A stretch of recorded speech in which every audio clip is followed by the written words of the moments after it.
Story number 1. The room at the end of the hall. Elena had always been a skeptic. Ghost stories, urban legends, unexplained mysteries. They were entertaining, but that was all they were to her. Stories.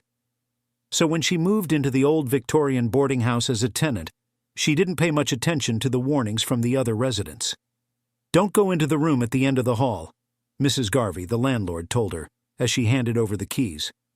"Why not?" Elena asked, curious. Mrs. Garvey's face darkened. "It's locked and it stays locked. There's no reason for anyone to go in there."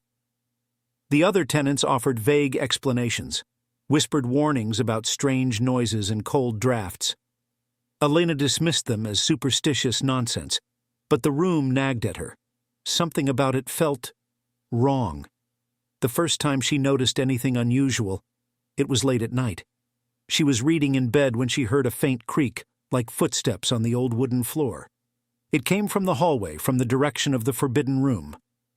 Elena brushed it off as one of the other tenants, but when she opened her door to check, the hall was empty. The light above the door at the end of the hall flickered weakly, casting long shadows. She shut her door quickly and tried to forget about it.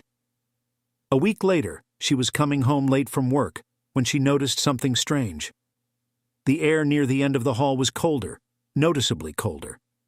And for the first time, she noticed something else. Faint scratches on the locked door, as if someone, or something, had clawed at it. When she asked Mrs. Garvey about it the next day, the landlord avoided her eyes. "It's nothing to worry about," she said curtly. "Just leave it alone." But Elena couldn't leave it alone. That night, as she lay in bed, she heard the sound again. Creaking footsteps. Slow and deliberate, they moved down the hall toward her room. Her heart began to race. She held her breath, listening. The footsteps stopped outside her door. For a moment, the air was thick with silence. Then came the faintest sound, a whisper so soft she could barely make it out. "Elena!" She bolted upright, her blood running cold. "Who's there?" she called out, her voice trembling. No response. She gathered her courage and opened the door. The hallway was empty, but the door to the forbidden room was slightly ajar. The next morning she confronted Mrs. Garvey again. "Something's going on in that room," Elena said, her voice firm. "I heard someone outside my door last night. I know that door was open." Mrs. Garvey sighed, her shoulders slumping. "It's not safe," she said. "That room, it's been locked for years. But sometimes it opens on its own." "Why?" Elena demanded. Mrs. Garvey hesitated, then finally said, "The last tenant who stayed there disappeared. No one knows what happened, but after that, strange things started happening. The room doesn't like to be ignored." That night, Elena couldn't resist. Armed with a flashlight, she crept down the hall, her heart pounding. The air grew colder with every step. When she reached the door, she saw that it was ajar again. Taking a deep breath, she pushed it open. The room was empty, dusty, and dark. A single chair sat in the center, facing a boarded-up window. The walls were covered in scratches like the ones on the door. And in the corner, she saw something that made her stomach churn. A small pile of old, rotting clothes, covered in a fine layer of dust. The door slammed shut behind her. Elena spun around, her flashlight shaking in her hand. "Who's there?" she whispered. The room was silent, but she could feel it, something watching her, pressing in from all sides. And then she heard it again. "Elena." The whisper came from the chair. She turned the flashlight toward it and screamed. A figure sat there now, its face pale and gaunt, eyes sunken and black. Its mouth twisted into a sickly smile. It raised a hand, pointing directly at her. Elena ran to the door, pulling at the handle, but it wouldn't budge. Behind her, the figure rose from the chair, its movements jerky and unnatural. "Elena," it whispered again, its voice dripping with malice. Finally, the door gave way, and she stumbled into the hall. She didn't stop running until she was outside, her breath fogging in the cold night air. The next morning, Elena packed her things and left the boarding house without looking back. A few days later, She received a call from one of the other tenants. "Did you go into the room?" the woman asked, her voice trembling. Elena didn't answer. "Because it's open again." The tenant paused, her voice dropping to a whisper. "And it's asking for you." Story number 2. The reflection that wasn't mine. Maya loved old things. Antique shops, thrift stores, and estate sales were her favorite haunts. So when she stumbled upon a beautiful full-length mirror at a flea market, she couldn't resist. The frame was ornate, carved with intricate floral patterns that had faded to a tarnished silver over time.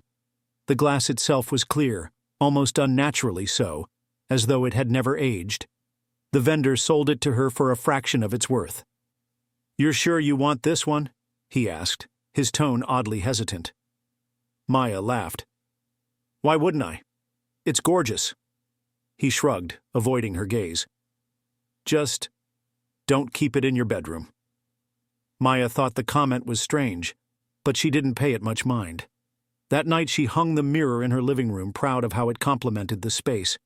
She had no idea what she had brought into her home.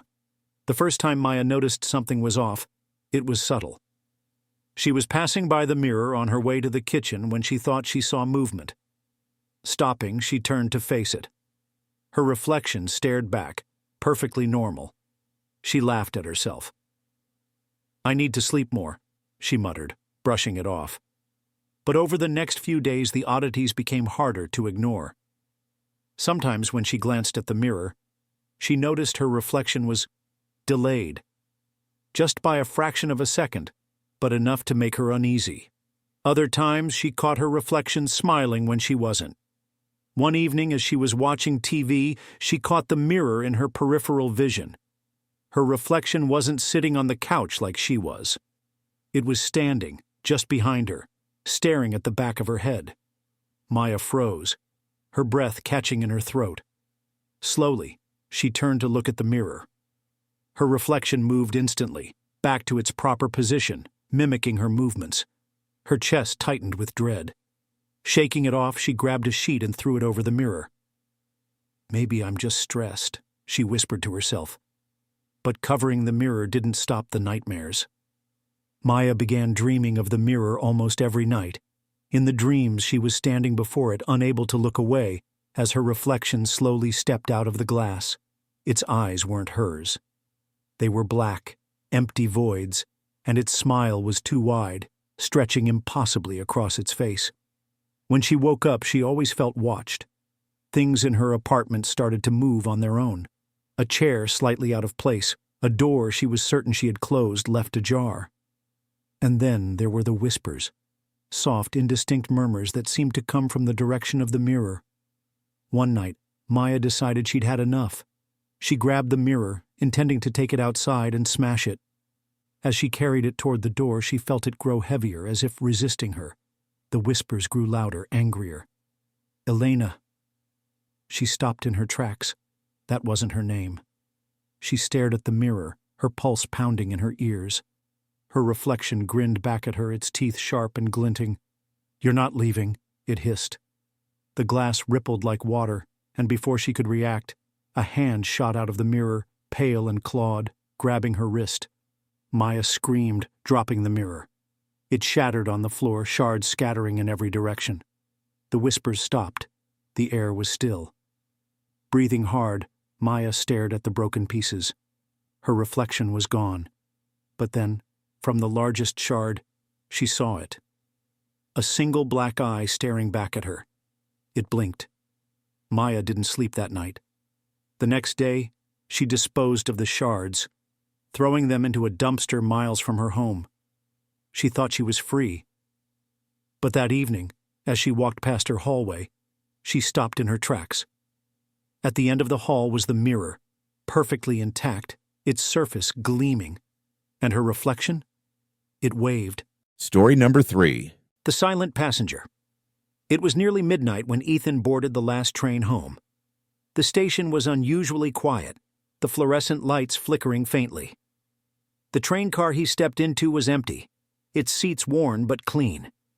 He chose a spot by the window, setting his bag down and pulling out his phone. As the train lurched forward, He realized just how silent it was.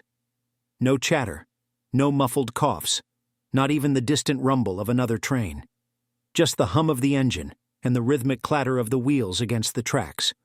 He didn't mind the solitude. After a long day, it was almost comforting. But as the train emerged from a tunnel and into a dimly lit stretch of track, Ethan noticed something strange. In the reflection of the window, he saw a figure sitting several rows behind him. Startled, he turned around, but the row was empty. He stared for a moment, his skin prickling. Had he imagined it? When he glanced back at the window, the figure was still there, blurred and indistinct, but definitely human-shaped. Ethan shifted in his seat, trying to shake off the growing unease. Maybe it was a trick of the light or his tired eyes playing games. But then the figure moved. It was subtle at first, a tilt of the head, a slight shift in posture. Ethan's breath caught as he realized it wasn't a reflection of anything in the car. It was something in the window itself. He turned again, scanning the rows of empty seats, nothing. But when he faced the window, the figure had risen from its seat. It was closer now, standing a few rows back, its form hazy and indistinct, like a smudge on the glass. Ethan's heart raced. "Hello?" he called out, his voice echoing in the empty car. No response.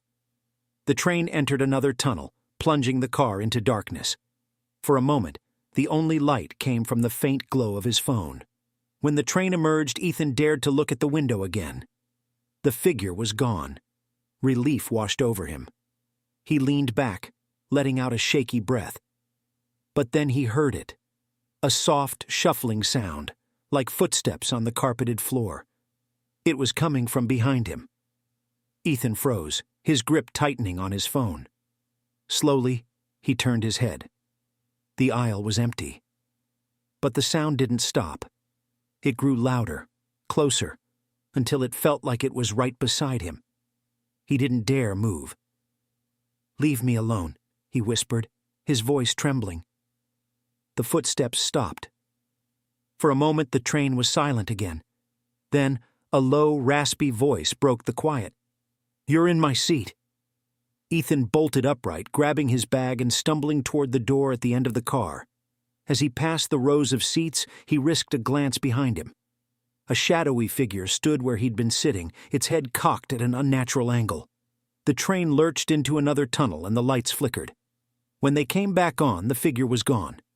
Ethan spent the rest of the ride standing by the door, gripping the handrail tightly.